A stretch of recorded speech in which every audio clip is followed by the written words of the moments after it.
Yon, welcome back sa Car Addicts PH. Tayo ay nagbabalik. Welcome back sa atin mga Cap, mga Lodi.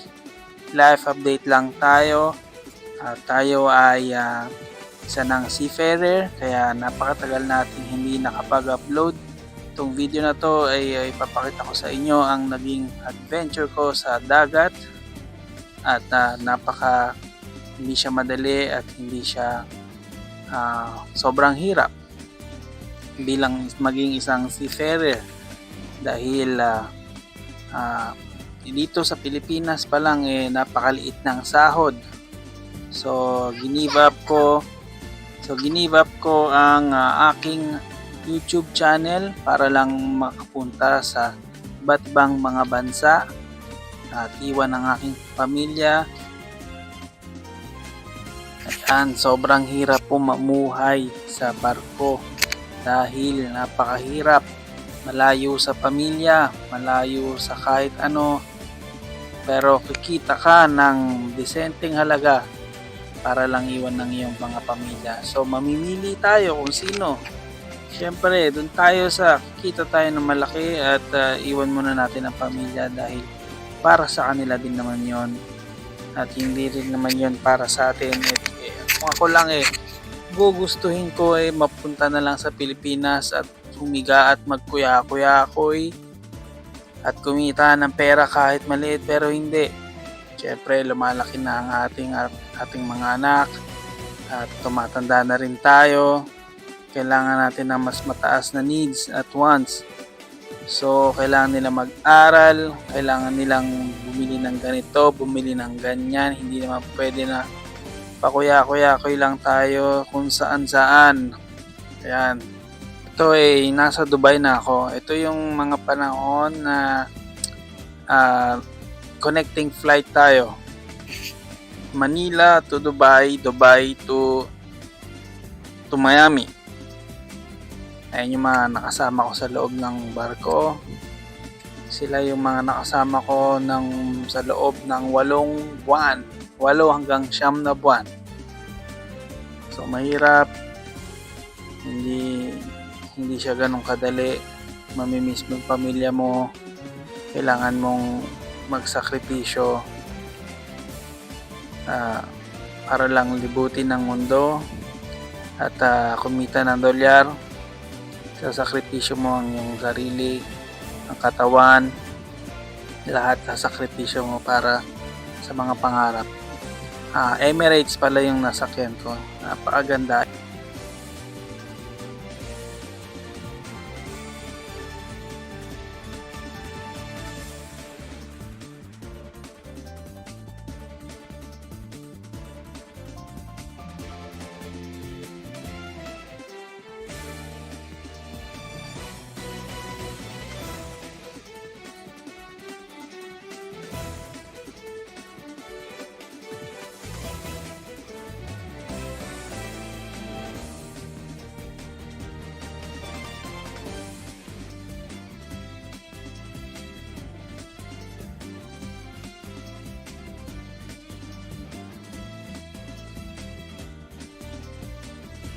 I think nasa Miami na kami dito.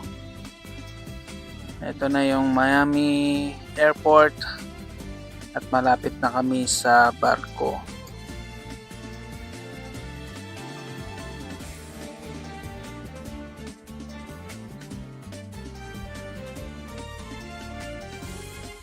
Ayan, papunta na kami sa hotel. Ayan ang hotel. Nagstay muna kami dyan ng isang araw bago pumunta sa loob ng ship. So ayun, kinabukasan papunta na kami sa ship, sa Sky Princess cruise ship. Sa mga nagtatanong, trabaho ko pala doon ay isa akong chef, second commis chef. Magpo-produce ng food, lahat. So basically kami ang pinaka nasa ibaba Kami ang pinakaunang sumampa.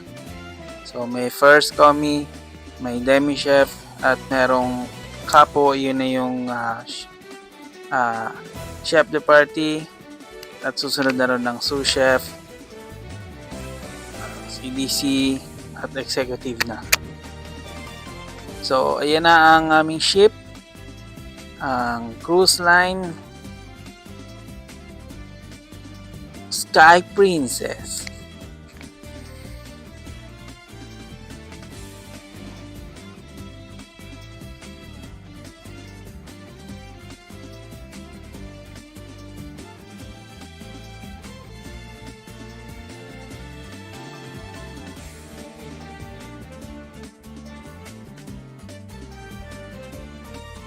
So ayan, so sobrang excited ako nung pagsampa ko. Ayan, so wala pa kaming kabina, napunta pa kami sa kabina ng mga guest rooms. So ayan, napakasarap ng feeling, excited, at ang buhay ng isang seaman ay napakahirap.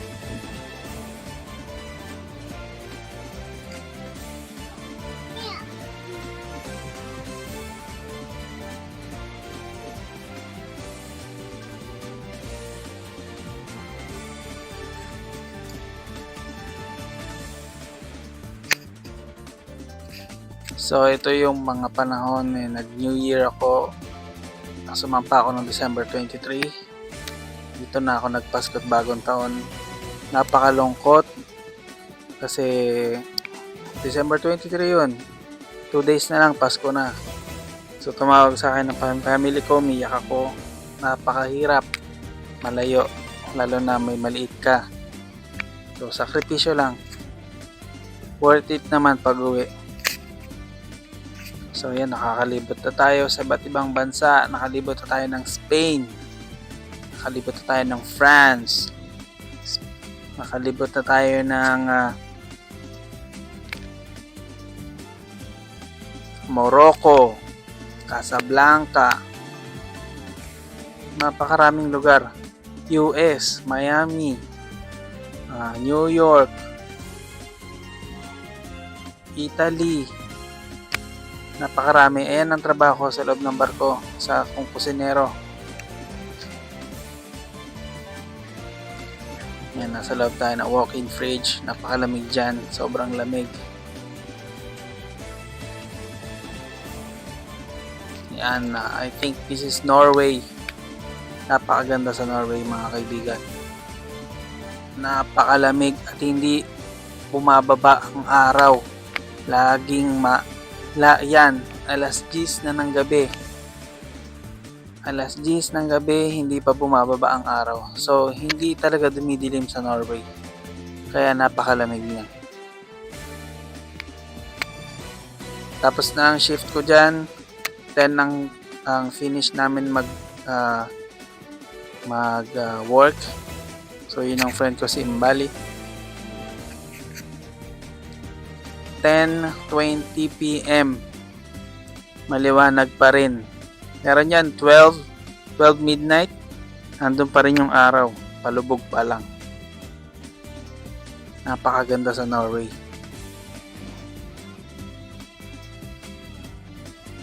Napakalamig, napakaganda, napakabango ng simoy ng hangin.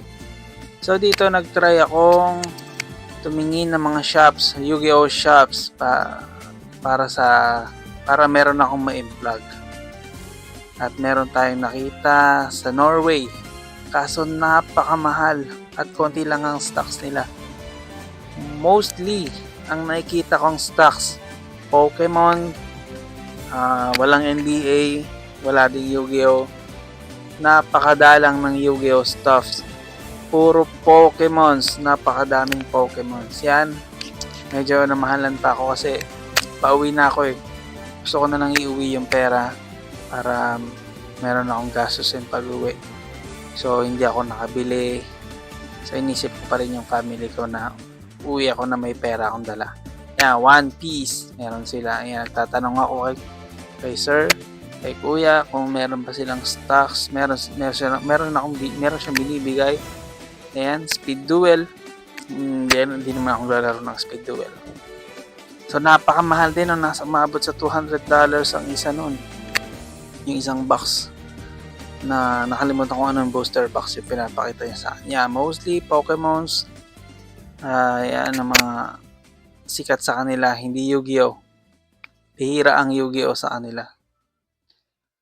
Gundam din sa London, nasa London ako, napakadaming Gundam. So matitempt ka talagang bumili.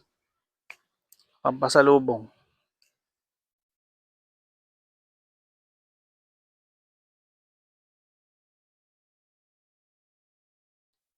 Ayan, napakadami kong toy shop na pinuntahan. Ayan, kaibigan ko si Milan, isa siyang Serbian. Ayan, mahilig din siya sa Yu-Gi-Oh. Nakahanap ako ng kaibigan na mahilig sa Yu-Gi-Oh. Siya siyang puti.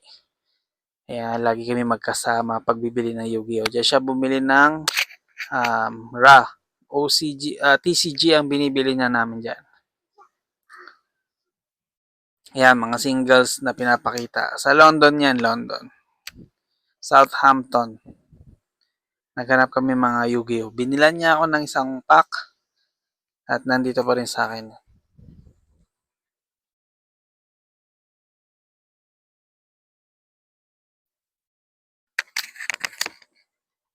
So, nandito na tayo sa Pilipinas. Kakauwi lang natin. Ito try natin ibalik at mag-upload ulit tayo ng mga bago.